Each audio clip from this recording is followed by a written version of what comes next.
came back to life. 35 I died.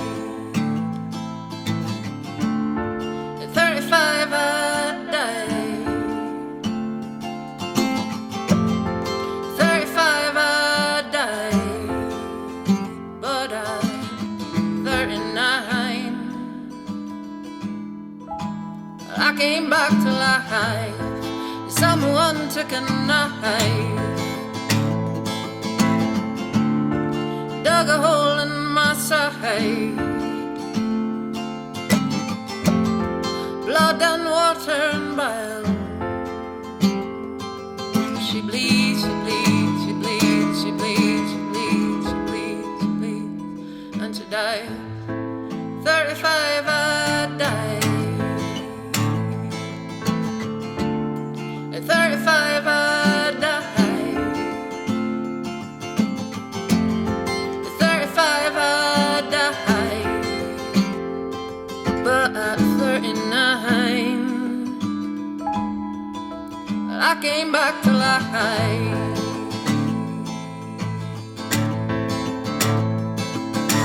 Can you, oh can you, oh can you, oh can you, oh can you, oh can you, oh can you, oh can you, oh can you be born again and again and again and again and again?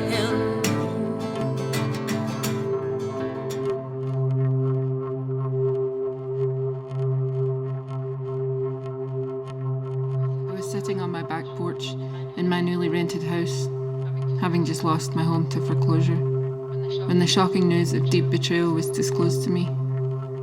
I could hear the words my friend was saying as they confessed their contrition and their crime, but my ears and in fact all physical parts of me seemed suddenly very far away. And the me, the real me within me, was shrinking in nanosecond time to an infinitesimal tiny size. A disregarded, unloved, unknown, unseen size. The voice, my loved one in the seat next to me, was a million light years away, trying to explain the unexplainable, asking forgiveness, speaking words my brain couldn't comprehend. When I heard my own voice, just a mumble coming from my mouth. I am a piece of shit, it whispered. And in that sudden shrinking moment of discovering I had been abandoned by one I loved, I am a piece of shit is what I decided about myself. A turd, a mess, a waste, not worth attention, too small to be cared about or cleaned up.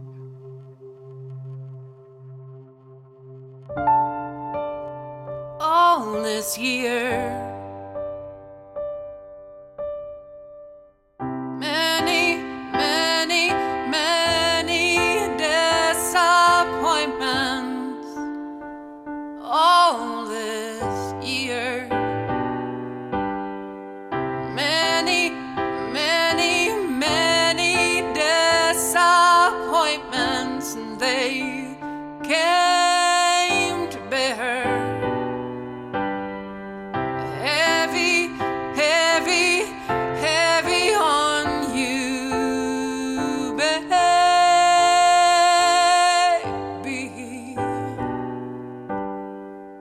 Heavy, heavy down on me.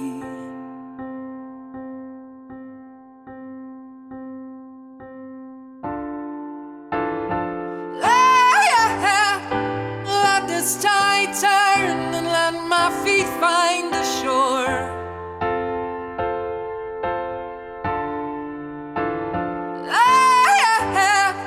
Let this tide turn and let my feet find the land. The sweet salty sounds.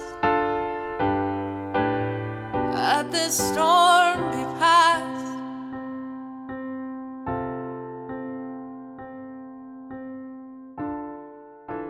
That night began a 3-month binge of starvation and chain smoking. I felt like ashes were my only food.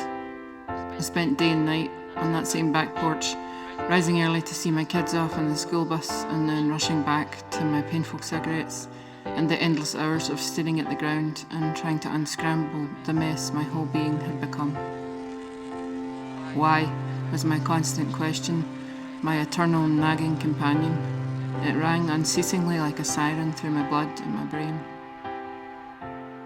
What did I do to make this happen? Was everything we shared a lie? Was every friendship I've known a pretense?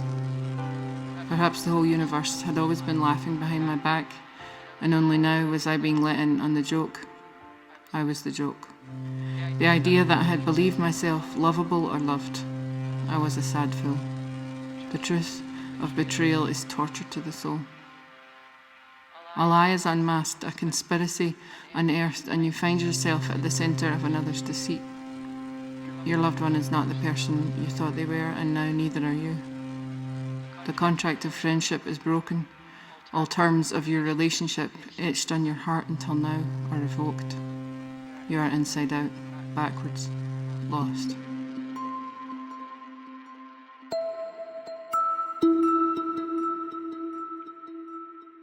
Was all the love, the tears, the hugs, the heartfelt conversations, the sharing of family and money and meals, all the I love yous, hands held, endless nights of laughter, was it all just playing up to this moment, lifting me higher to be dropped from a fathomless, dizzying height, lies upon lies upon lies? How far would they have driven the knife in if they hadn't been found out? During this time I suffered frequent crippling panic attacks, once ending up at urgent care shaking violently on a hospital bed while nurses made me breathe into a paper bag, the room spinning, the ground reeling like rolling waves beneath me. I was sure in my paranoia addled brain that I could hear voices in the next room whispering about me. I knew I was going insane. And with my parents and siblings far across the ocean and my husband working in another city hours away, and the betrayal itself having been the work of my close friend, I had absolutely no one to ask for help. My body utterly rejected food, and I couldn't eat no matter how hard I tried. My stomach shrunk within me, just like my soul, and my gut was in constant pain. I felt sure someone must have stabbed me in the abdomen, and in my insanity I would look down with surprise that no blood was pouring from my waist. The days passed on that back porch, counted out, one cigarette at a time till my eyes and ears and muscles ached. At 3:30 p.m. every day, I would go inside and quickly clean the house and my body, brush my teeth and wash the cigarettes off my hands, in time to meet my kids off the school bus. I'd smile and I'd make dinner and try to be normal until they went to bed or were watching TV with Dad. And then back to the yard in the dark, and my ashes and my thoughts, and my ashes and my thoughts, and my ashes.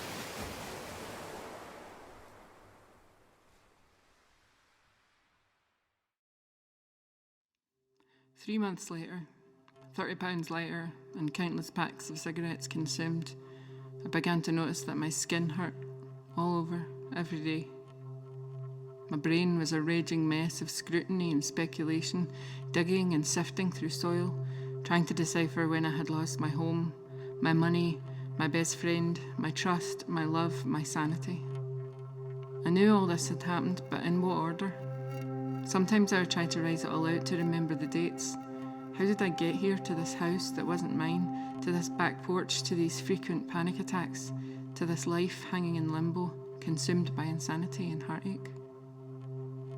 Terrified to go out, terrified of panicking in public, it took all my focus in the grocery store to remain semi-normal. Eyes ahead, one foot in front of the other, speak to the cashier, say, "Thanks, have a nice day." Make normal human contact. All the while I was enclosed in a gas mask of pain and shame, gasping for breath, looking out at normal people and remembering what life was like on that side of things. I recall twice during this time I witnessed a stranger sobbing in public, and for the first time in my life I felt I had joined the other team. The team of those who have seen pain, suffered loss, those living in grief. Once was in the park, a lady on a bench. Another time was at a stoplight. I turned and looked at the driver in the car next to me. She was sobbing, and instantly I knew her. I knew how that felt deep within, to be shattered and broken. Every night I was awakened by a jolt of electricity, my nerves crying out in pain, waking me up, standing to high attention, shouting, "Fight, flight, flee." I would get up and pace, and smoke and pace. Some nights I longed to call my mum in Scotland and just beg her to come take me home. I began to worry. I had gone too far. I was skeletal. I worried I might not ever be able to stomach food again. What if this didn't change? Would I starve myself to death?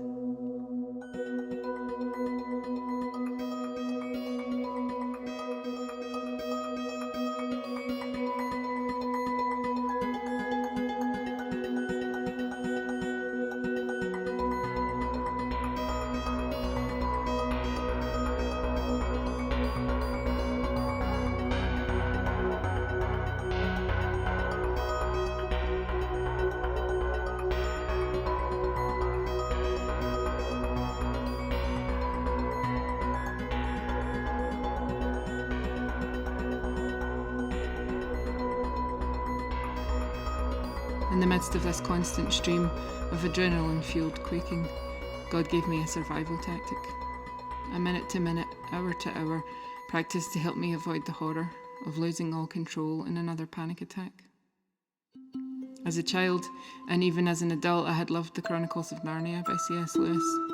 There is a scenario in the first book, The Lion, the Witch and the Wardrobe, where one of the main characters, Edmund, has betrayed his siblings and is being accused by an evil tyrant, the White Witch, of treason. She's demanding his punishment. At this point in the story, Edmund has accepted his own guilt and has confessed his crimes to Aslan, the great lion who's king. The people of Narnia are gathered court-like, and as Edmund is accused by the witch, he chooses not to speak. He decides instead to keep his eyes on Aslan. "You have a traitor there, Aslan," said the witch. Of course, everyone present knew that she meant Edmund. But Edmund had gotten past thinking about himself after all he'd been through, and after the talk he'd had that morning. He just went on looking at Aslan. It didn't seem to matter what the witch said. Just keep looking at the one who forgives instead of the one who accuses. That's what I would do too. In my hunger and shaking and fear, I felt very ashamed. I felt accused and found guilty. It must be my fault that so many unfortunate things had happened to me, that I had lost my money, my home, my friendships, and almost my marriage. I was the common factor. Everyone who knew me or knew of me must know how utterly I'd failed at life. I was a fake, a disgrace, a joke. I'd put my trust in the wrong people, unwittingly opened my home to the forces of ill will. Instability and chaos, addiction and self-destruction, loss and debt had rushed on the door. I deserved this. It was all my fault. I had trusted in my wealth and good luck, and look at me now. Poor, grieving, lonely. A warning sign for all who think fortune has blessed their life.